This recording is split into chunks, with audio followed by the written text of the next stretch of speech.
Hey guys, Joshua Gundam here with another Gundam MSIA review, and today we're reviewing G04. And G04 is one of my favorite Gundams. It's a RX-78-4, also called Gundam G04. You can play with it in Gundam Encounters in Space, released for the PlayStation 2 several years ago. My wife got me this for Christmas, and I've loved it ever since.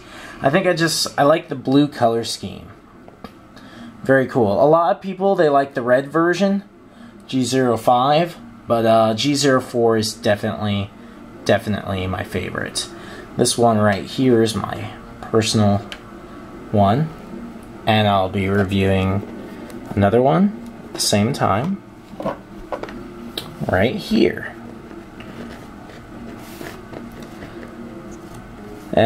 The head turns 360 degrees. As you can see, it has a wee bit of a smaller V antenna than we're used to, but keeps that traditional RX-78 kind of head.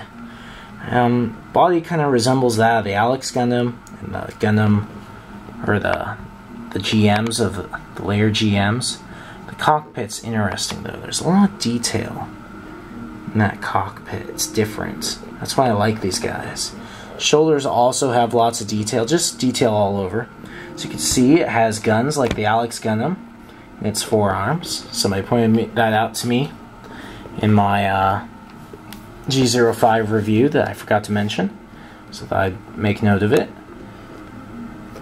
If you look at the back, it has a very cool backpack. These spare coolant or spare thruster fuel, whatever they are, wings. I call them butt flaps, but I don't think that's a very kosher term.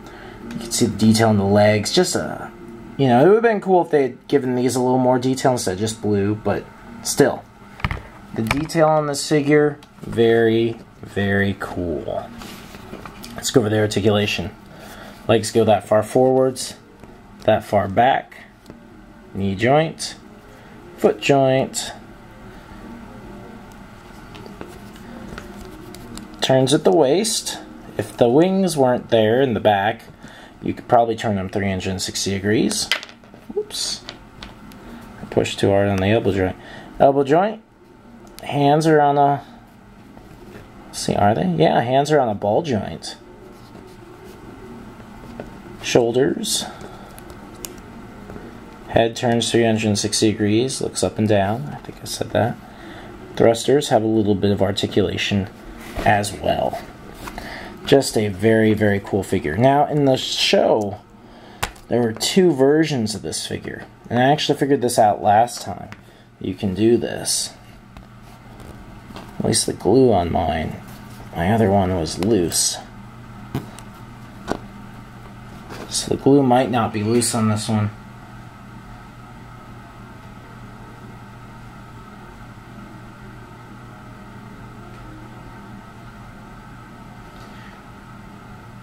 No, it's not.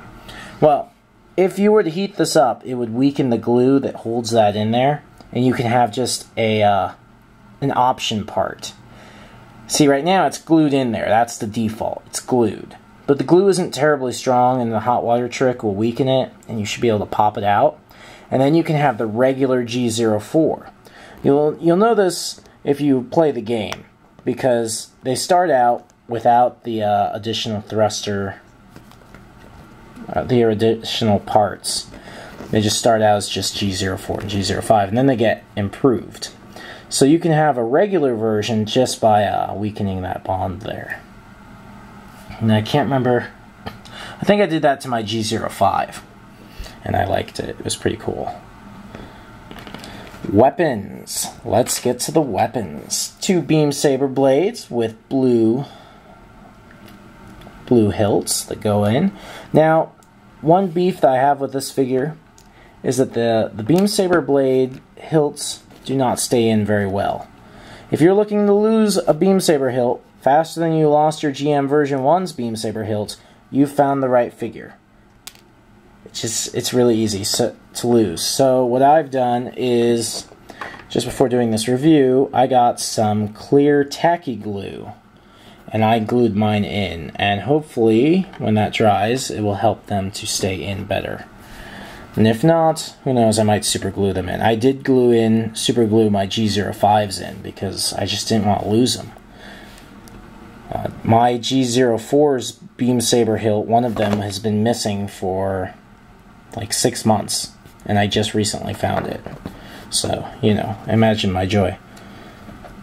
That's why I had 2 of these for the time. But he holds the sword blade very well. Looks very nice with it. Has a shield. As you can see, it has a shoulder or arm peg right there. Nice handle. He both holds it well and it stays well in the arm. Kinda having trouble saying the words I want to say today, which is unusual.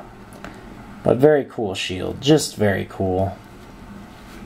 Has an upgraded beam rifle. You can see that it's different than the RX-78. It's kind of like an upgraded version. G04 and G05 are such cool units. They really are. Definitely, if you can find them, you should buy them. But in my opinion, like I said, G04 is the better one. Because he's blue, then he's got a better weapon. There's a cool pose.